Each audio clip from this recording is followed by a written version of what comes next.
It was an average day. Well, as average as my days go. It was quiet in the lobby. No one had come to see Alistair, and none of his lackeys came to annoy me, which was good, considering Alistair had left this morning and had still yet to return.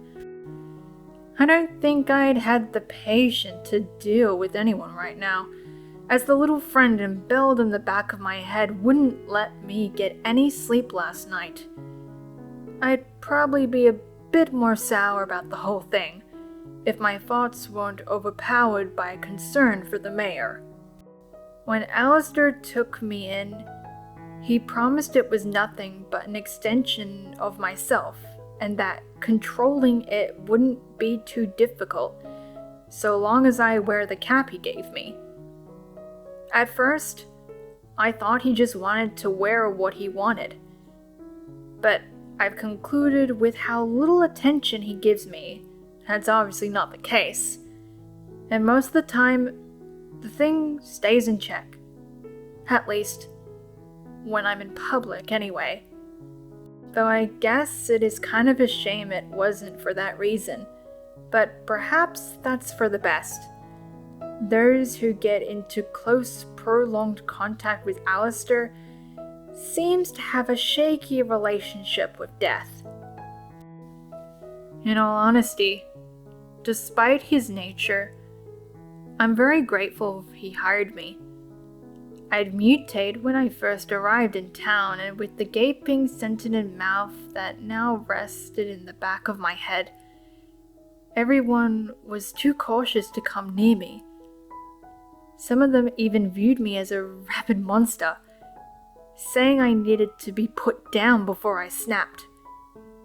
Everyone except him wanted nothing to do with me. It's funny.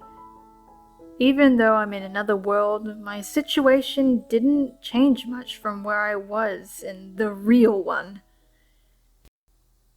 They'd finally given it to me. A chance to prove I could do it.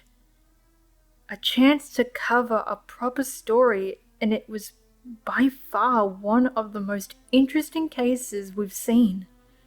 Several people gone missing after visiting an abandoned town and its surrounding forest. The ghost town was no stranger to missing people. However, this time, it was more than just one or two lost explorers. It was an entire group of people that never returned. The town itself had a mysterious history all on its own. When a strange, unexplained event happened that resulted in its destruction, along with the death or disappearance of everyone who lived there. It was one of those cases that it was so impossible, most people refused to believe it even happened. An entire community gone, with no explanation. Ever since then, it has been a hotspot for occult activity, and I was going to find out why. And I did.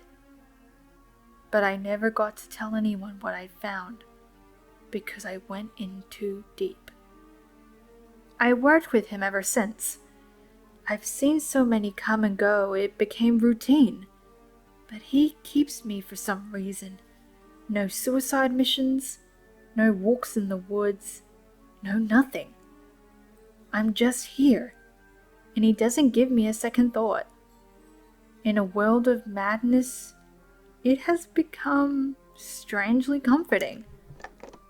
And just like that, the man of the hour busts through the front door, stacks of paper in hands.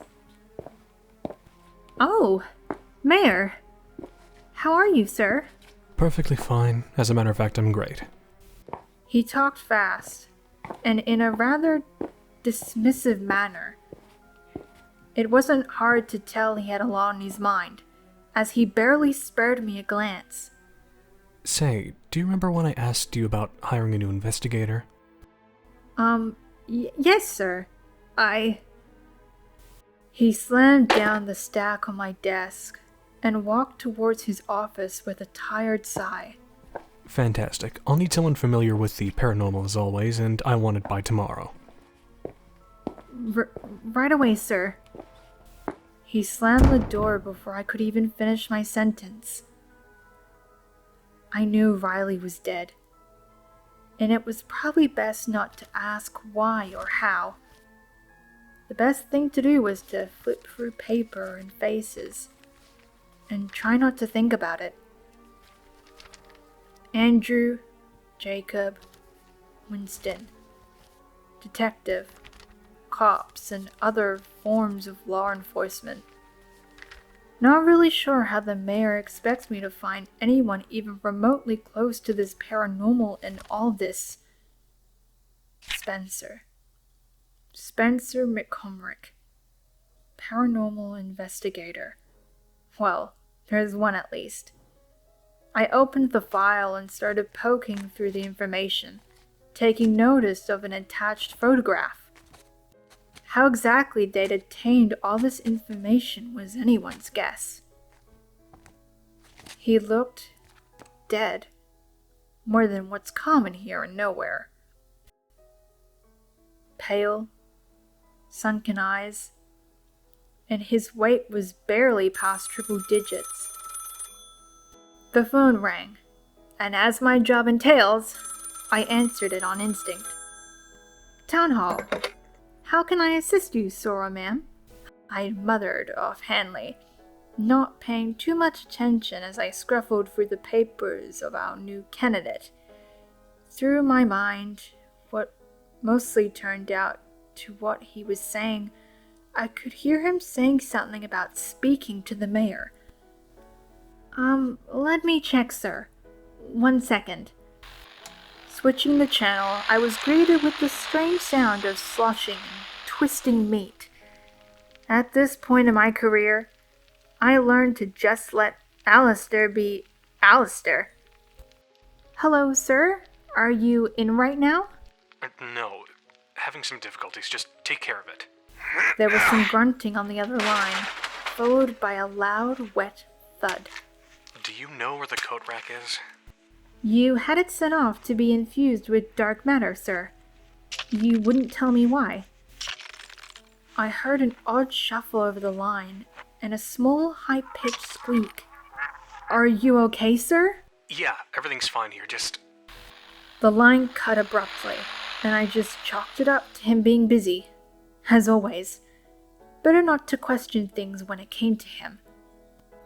No, sir, he's not in today, though I can take a message. Sliding my notepad closer to write it down as I continue to read, not really paying the caller all that much attention. Spencer had a good record. Nearly every case he was involved in was solved thanks to his particular gift. Those he didn't went cold, although Alistair made sure I didn't miss the fact that not long after a key suspect would be found dead by highlighting it in red.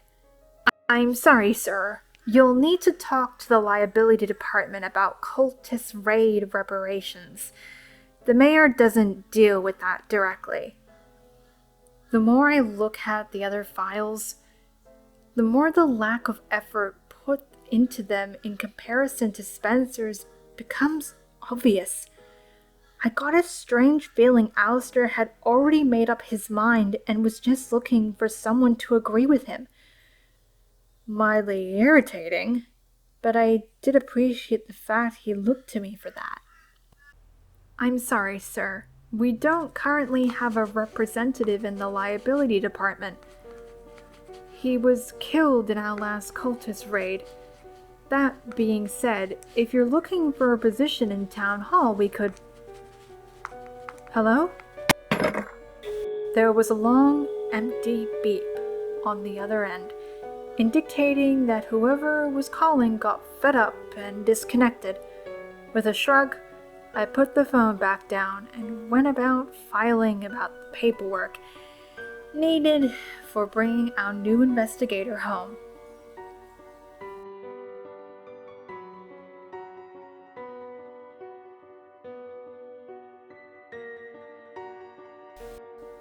It was a mystery to me how our letters made it to the real world. Like most things in Nowhere, the process was convoluted and ridiculous. However, given that the letters always seemed to end up with whom they were intended, we just learned to accept it. As Mayor Alistair requested, I gathered all the request letters along with some less serious job offers to bring to the post office. Since Nowhere was rather hard to get into without death or serious mutation, we always sent letters to more than one person. It was a slim chance of them accepting a job from such an unusual letter, and a slimmer chance of them actually making it here in one piece, so backups were a necessity. I shoved everything into a messenger bag and headed out of town hall, trying to ignore the violent noises coming from the mayor's office. It was nearing sunset outside. All the residents and shops were boarding up their doors and windows as nighttime in Nowhere could get weird. I'm unfortunately very adept to dealing with most of Nowhere's creatures, so being caught outside at this time wasn't really an issue for me. With a tired sigh, I make my way out of the center of the town and into a small public garden just behind it. It was overrun with strange plants, so it wasn't an overly populated area to visit despite being open to everyone. Dull sunflowers with strange eyeballs growing in the center. Little weeds poking out of the dirt that looked disturbingly like hands.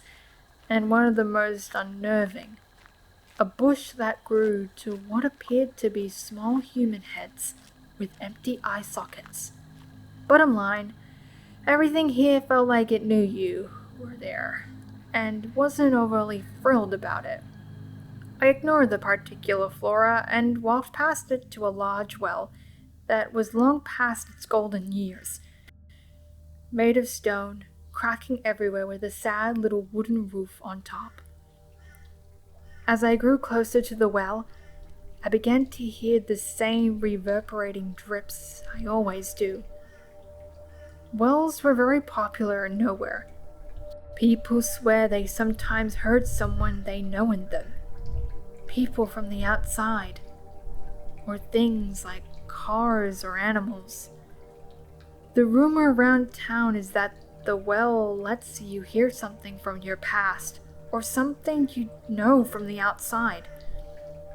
I don't like to believe that, 'cause all I can hear are those same damning drips. Sometimes, though, I swear I hear screams. I make my way towards the edge and look down, met with the same familiar nothingness. The water appeared black and you couldn't really see the bottom, if there even was one. I opened the messenger bag and dumped its contents into the well, the powder of paper gently hitting the water before it getting absorbed by it. I've been tempted to put my hand in there, but basic Nowhere survival instincts told me that wouldn't be wise. I have no faith in these men, no faith the letters will get there, and no faith that even if one does find his way into this hell, and they'll do anything meaningful. One thing I do have a slight bit of faith in is the mayor, and that I know what he's doing. He's the reason I was still alive, though it was debatable if that was a good thing. He has a heart. I suppose it's just a lot harder to connect with it when it's not inside him like everyone else. I spare a glance at the town hall, the large beating heart that reside on the top of the tower. His heart. I let out a long breath before returning home. My job finished. Somewhere far from here, in another world, a young man, tired, returns home on a rainy night, just as a strange letter slips out of the mirror as if it were water.